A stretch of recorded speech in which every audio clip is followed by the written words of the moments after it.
Arrêtez tout et prenons une pause ensemble.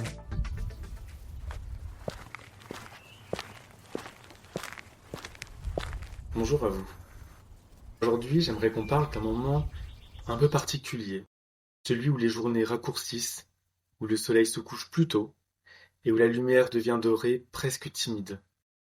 Celui où l'on entend souvent dire « ça y est, c'est la fin de l'été » ou encore « je pars travailler, il fait nuit, je rentre, il fait nuit ».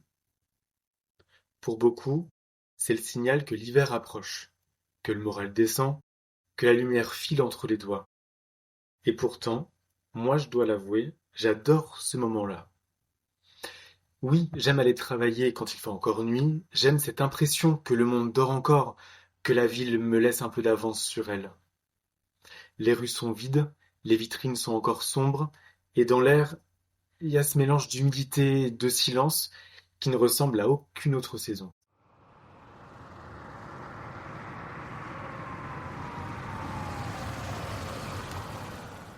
Chaque année, c'est la même histoire. Dès que les jours raccourcissent, les conversations aussi. Au bureau, dans les cafés, on entend les mêmes soupirs. Pff, déjà la nuit à 17 heures.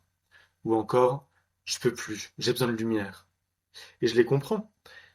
Les jours plus courts, c'est comme une invitation à ralentir. Mais nous, on fait de la résistance. On garde le même rythme, la même to-do list, comme si les saisons n'avaient plus d'importance.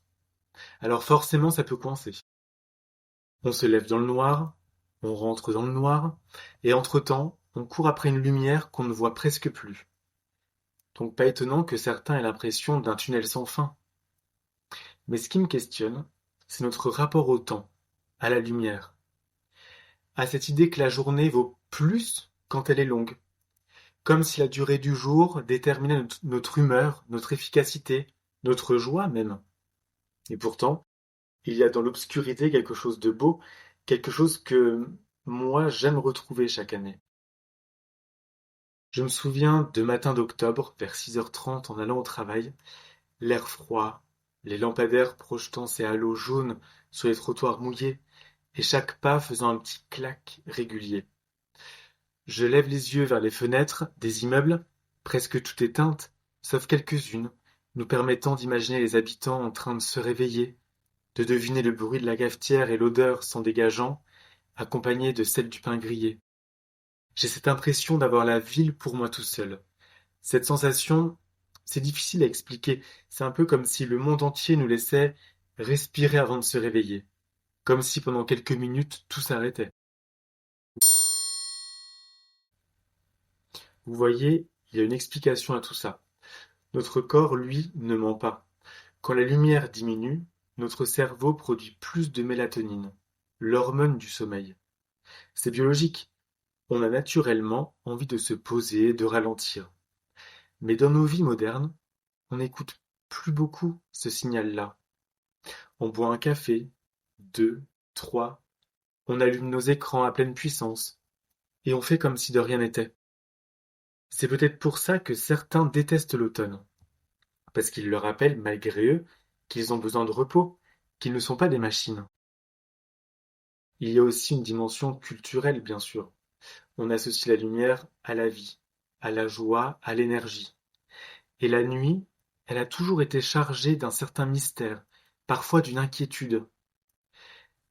Mais dans bien des cultures, la nuit n'est pas l'ennemi, elle est un passage, un temps de régénération, de silence, un moment pour écouter ce qu'on n'entend plus le jour. Les Japonais ont un mot pour ça, alors je vais vous épargner mon accent. Cela fait référence à un sentiment de beauté, mystérieuse, presque imperceptible. C'est la brume sur une montagne, le vent dans les arbres, ou la lumière d'une lanterne qui vacille dans la nuit. C'est ce que je ressens, moi, quand je marche dans ces rues encore endormies.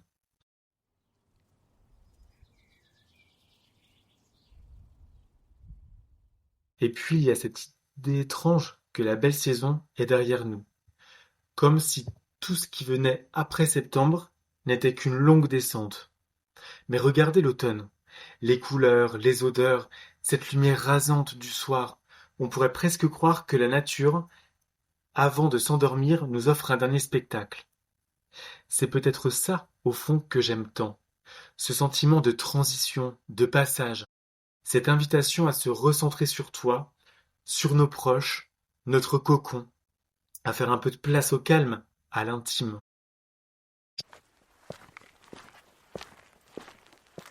Je crois que l'automne, c'est une saison qui nous remet à notre place. Elle nous rappelle que tout est cyclique, qu'après la lumière vient l'ombre, et qu'après l'ombre, la lumière revient toujours. C'est une saison qui nous dit qu'il est temps de ralentir. Et si on l'écoute un peu, on découvre qu'elle a beaucoup à offrir.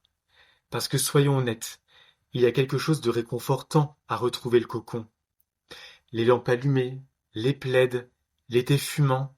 Alors oui, c'est un cliché. J'aurais pu ajouter également que bientôt arriverait la saison des téléfilms de Noël, mais c'est un cliché qui fonctionne. Et parfois, ça fait du bien d'y céder.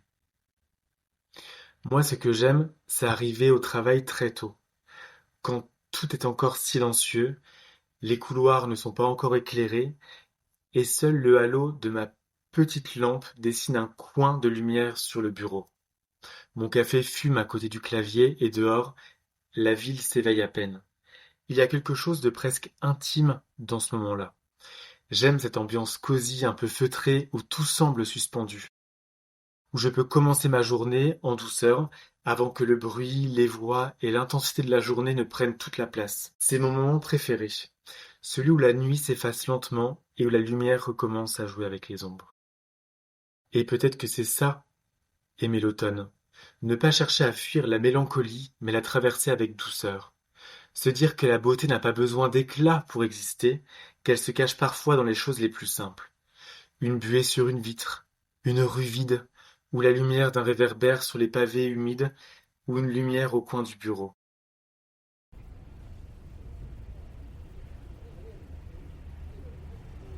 Alors la prochaine fois que vous entendrez quelqu'un dire «Je pars travailler, il fait nuit, je rentre, il fait nuit», peut-être que vous aurez envie de répondre «Oui, et c'est magnifique, non?» Parce que dans cette obscurité, il y a un silence qui se fait rare, une lenteur presque oubliée, et un monde qui attend juste qu'on le regarde autrement. Merci d'avoir pris cette pause ensemble. Et la prochaine fois que vous sortirez dans le noir, écoutez un peu. La nuit aussi a des choses à dire.